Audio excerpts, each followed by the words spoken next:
29 juin, Psaume, chapitre 76, chapitre 77, chapitre 78. Au chef des chantres, avec instrument à cordes, Psaume d'Asaph, cantique. Dieu est connu en Juda, son nom est grand en Israël. Sa tente est à Salem et sa demeure à Sion. C'est là qu'il a brisé les flèches, le bouclier, l'épée et les armes de guerre. Tu es plus majestueux, plus puissant que les montagnes des ravisseurs. Ils ont été dépouillés, ces héros pleins de courage, ils se sont endormis de leur dernier sommeil. Ils n'ont pas su se défendre, tous ces vaillants hommes. À ta menace, Dieu de Jacob, ils se sont endormis, cavaliers et chevaux. Tu es redoutable, ô toi. Qui peut te résister quand ta colère éclate? Du haut des cieux, tu as proclamé la sentence. La terre effrayée s'est tenue tranquille lorsque Dieu s'est levé pour faire justice, pour sauver tous les malheureux de la terre. L'homme te célèbre même dans sa fureur quand tu te revêts de tout ton courroux. Faites des vœux à l'Éternel, votre Dieu, et accomplissez-les. Que tous ceux qui l'environnent apportent des dons au Dieu terrible. Il abat l'orgueil des princes, il est redoutable au roi de la terre. Chapitre 77. Au chef des chantres, d'après Gédutin, Psaume d'Asaph. Ma voix s'élève à Dieu et je crie. Ma voix s'élève à Dieu et il m'écoutera. Au jour de ma détresse, je cherche le Seigneur. La nuit, mes mains sont étendues sans se lasser. Mon âme refuse toute consolation. Je me souviens de Dieu et je gémis. Je médite et mon esprit est abattu. Tu tiens mes paupières en éveil et dans mon trouble, je ne puis parler. Je pense aux jours anciens, aux années d'autrefois. Je pense à mes cantiques pendant la nuit, je fais des réflexions au-dedans de mon cœur et mon esprit médite. Le Seigneur rejettera-t-il pour toujours? Ne sera-t-il plus favorable? Sa bonté est-elle à jamais épuisée? Sa parole est-elle anéantie pour l'éternité? Dieu a-t-il oublié d'avoir compassion? A-t-il dans sa colère retiré sa miséricorde? Je dis, ce qui fait ma souffrance, c'est que la droite du Très-Haut n'est plus la même. Je rappellerai les œuvres de l'Éternel, car je me souviens de tes merveilles d'autrefois. Je parlerai de toutes tes œuvres, je raconterai tes refaits.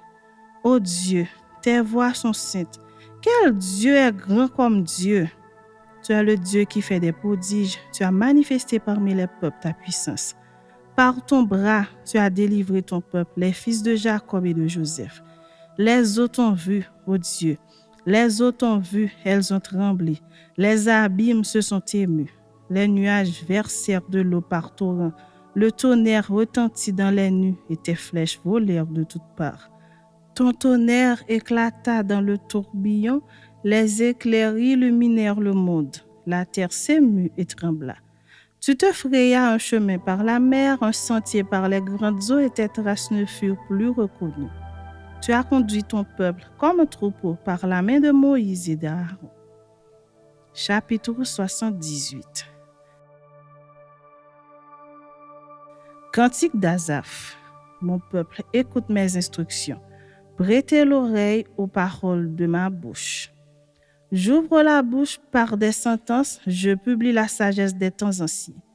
Ce que nous avons entendu, ce que nous savons, ce que nos pères nous ont raconté, nous ne le cachons point à leurs enfants. Nous dirons à la génération future les louanges de l'Éternel et sa puissance et les prodiges qu'il a opérés. Il a établi un témoignage en Jacob, il a mis une loi en Israël et il a ordonné à nos pères de l'enseigner à leurs enfants pour qu'elles furent connues de la génération future des enfants qui naîtraient et que devenus grands, ils en parlassent à leurs enfants afin qu'ils missent en Dieu leur confiance, qu'ils n'oubliassent pas les œuvres de Dieu et qu'ils observassent ses commandements afin qu'ils ne fussent pas comme leur père, une race indocile et rebelle, une race dont le cœur n'était pas ferme et dont l'esprit n'était pas fidèle à Dieu. Les fils d'Éphraïm, armés et tirant de l'arc, tournèrent le dos le jour du combat.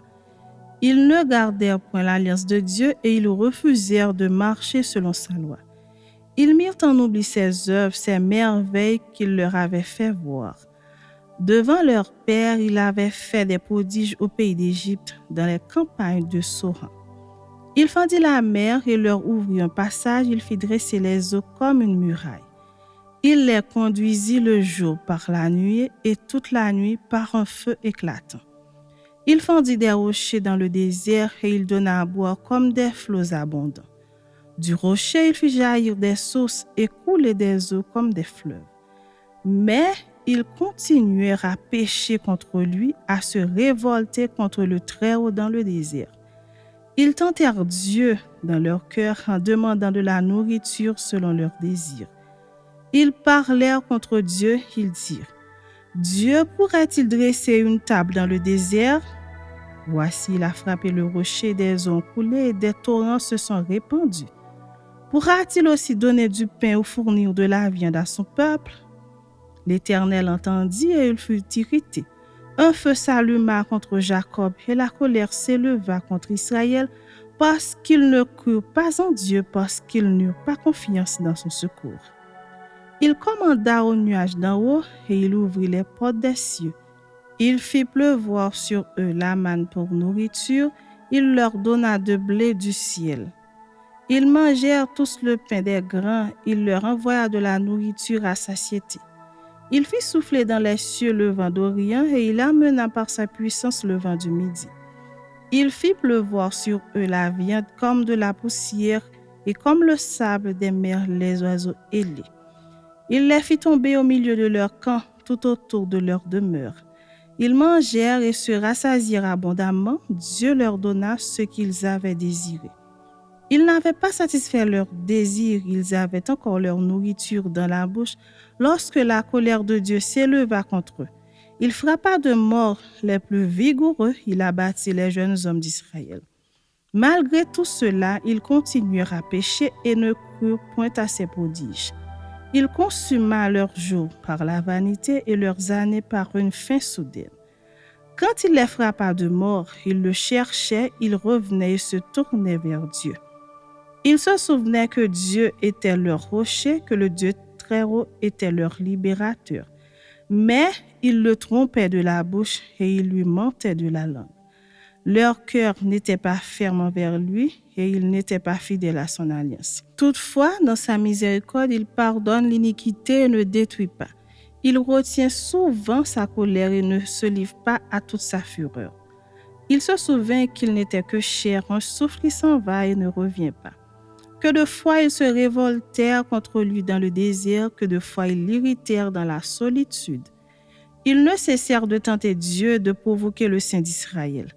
Ils ne se souvinrent pas de sa puissance du jour où il les délivra de l'ennemi, des miracles qu'il accomplit en Égypte et de ses prodiges dans les campagnes de Soran. Il changea leurs fleuves en sang et ils ne purent en boire les eaux. Il envoya contre eux des mouches venimeuses qui les dévorèrent et des grenouilles qui les détruisirent. Il livra leur récolte aux sauterelles, le produit de leur travail aux sauterelles. Il fit périr leurs vignes par la grêle et leurs sycomores par la gelée. Il abandonna leur bétail à la grêle et leurs troupeaux au feu du ciel. Il lança contre eux son ardente colère, la fureur, la rage et la détresse, une troupe de messagers de malheur. Il donna libre cours à sa colère, il ne sauva pas leur âme de la mort, il livra leur vie à la mortalité.